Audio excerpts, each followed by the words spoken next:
केसी वेणुगोपाल जी, देवेंद्र यादव जी, हरीश चौधरी जी, राजेंद्र कौर भट्टल जी, नरेश दुग्गल जी, हरविंदर सिंह जी, लाल सिंह जी, रणदीप सिंह जी, ब्रह्म मोहिंद्रा जी, साधो सिंह जी, मदन लाल जी, हरदयाल सिंह जी, जगतार सिंह जी, राजेंद्र सिंह जी, हमारे candidate Dharmveer Gandhi ji,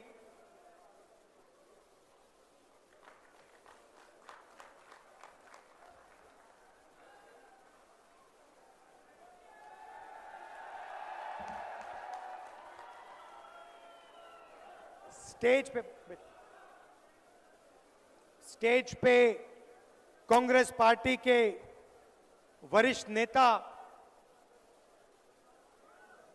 Congress party के सारे कार्यकर्ता, हमारे बब्बर शेर, भाइयों और बहनों, पंजाब के युवाओं, किसानों, आप सबका यहां बहुत बहुत स्वागत। इतनी गर्मी में आप आए, दूर दूर से आए, मेरी बात सुनने आए, दिल से आपका धन्यवाद करना चाहता हूं। कुछ साल पहले मैं लोकसभा में धर्मवीर गांधी जी से मिला और पहले मुझे पता लग गया कि गांधी जी कांग्रेस पार्टी के विचारधारा के व्यक्ति हैं। कॉन्स्टिट्यूशन, डिसेंट्रलाइजेशन की विचारधारा में बिलीव करते हैं और मुझे मालूम था कि कभी ना कभी गांधी जी कांग्रेस पार्टी में आएंगे और इसलिए काफी खुशी हो रही है।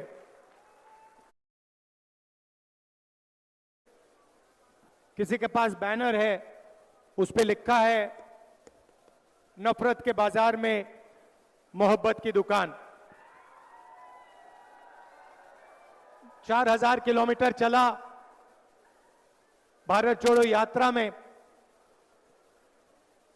कन्याकुमारी से कश्मीर तक, पंजाब से निकला और भारत जोड़ो यात्रा का लक्ष्य नफरत के बाजार में मोहब्बत की दुकान खोलने का था। मगर मैं ये काम 5-10 साल से कर रहा हूं। आपके जो कैंडिडेट हैं ये काम हर रोज सुबह 50 साल से ये कर रहे हैं। हर रोज गांधी जी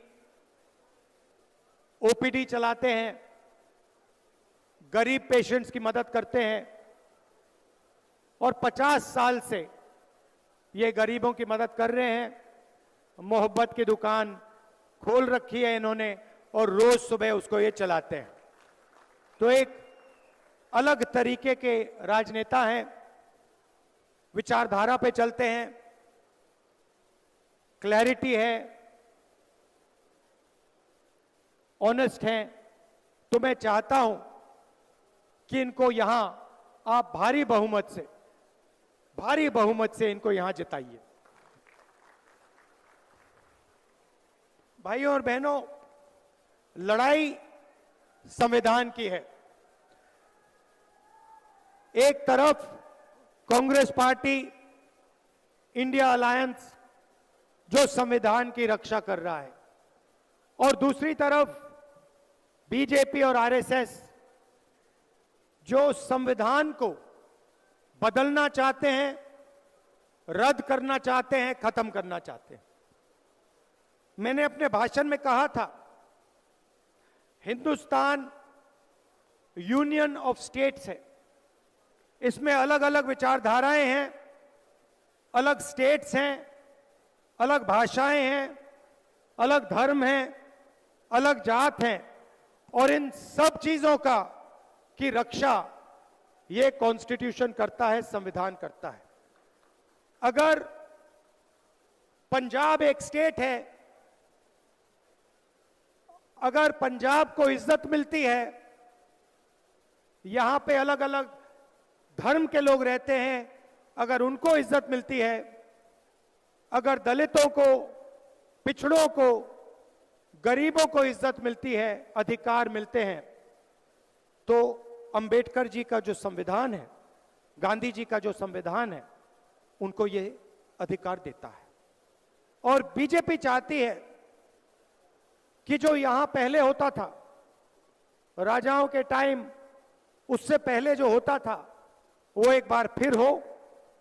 एक व्यक्ति पूरे देश को चलाए, एक भाषा हो, एक हिस्ट्री हो, एक कल्चर हो, एक धर्म हो, मगर हिंदुस्तान अलग अलग धर्मों का, अलग जातों का, अलग भाषाओं का देश है।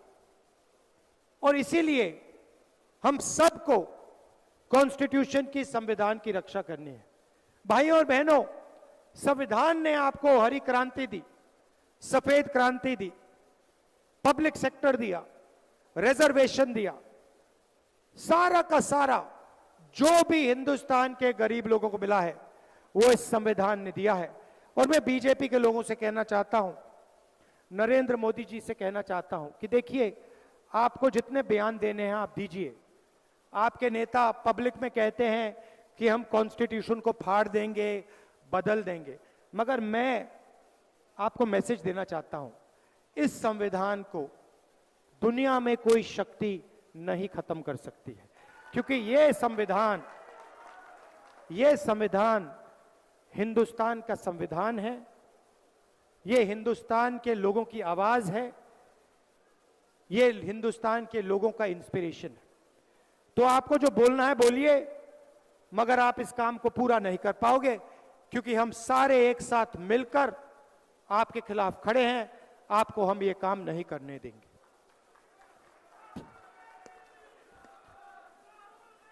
भाइयों और बहनों, किसान पंजाब की रीढ़ की हड्डी है, हिंदुस्तान की रीढ़ की हड्डी है। और किसान 24 घंटा देश को भोजन देने में अपना खून, पसीना, मेहनत हर रोज डालता है। नरेंद्र मोदी जी ने पिछले 10 साल किसानों के लिए कुछ नहीं किया। अरबपतियों का कर्जा माफ किया, अरबपतियों को सब फैसिलिटी दी, मगर किसानों को उन्होंने 3 काले कानून दिए।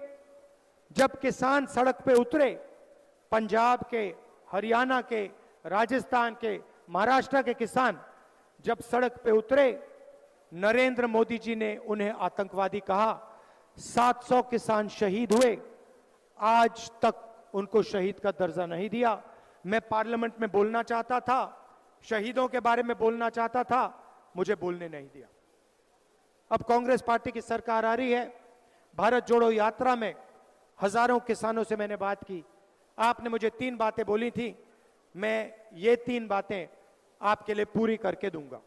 पहला काम आपने कहा और आपने मुझे सवाल पूछा, राहुल जी, अरबपतियों का लाखों करोड़ रुपए कर्जा माफ होता है, किसानों का एक बार यूपीए सरकार ने माफ किया, नरेंद्र मोदी जी ने 10 साल में नहीं किया। क्या जब आपकी सरकार आएगी आप किसानों का कर्जा माफ करोगे? उस सवाल का जवाब मैं आपको देना चाहता हूं। हमारा पहला काम किसानों का कर्जा माफ करने का होगा। मगर हम सिर्फ एक बार कर्जा माफी की बात नहीं है। हम चाहते हैं कि जब भी किसानों को जरूरत हो उनका कर्जा माफ हो। इसीलिए हम सरकार में एक संस्था बनाएंगे जिसका काम किसान कर्जा माफी का रिकमेंडेशन करने का होगा। जब भी यह संस्था सरकार को कहेगी कि हिंदुस्तान के किसानों को कर्जा माफी की जरूरत है, हम किसानों का कर्जा माफ आपके लिए करके दे देंगे। 2 बार, 3 बार, 4 बार, जितनी भी बार आपको जरूरत होगी हम आपका कर्जा माफ करके आपको देंगे। दूसरा काम, आपने कहा था कि हर प्रोडक्ट के लिए लोगों को सही दाम मिलता है। टूथपेस्ट के लिए, शर्ट के लिए, पैंट के लिए, घड़ी के लिए मार्केट में दाम लिखा होता है, मगर जब किसान अपना अनाज, धान, शुगरकेन, आलू बेचता है तो उसे कभी भी सही रेट नहीं मिलता है।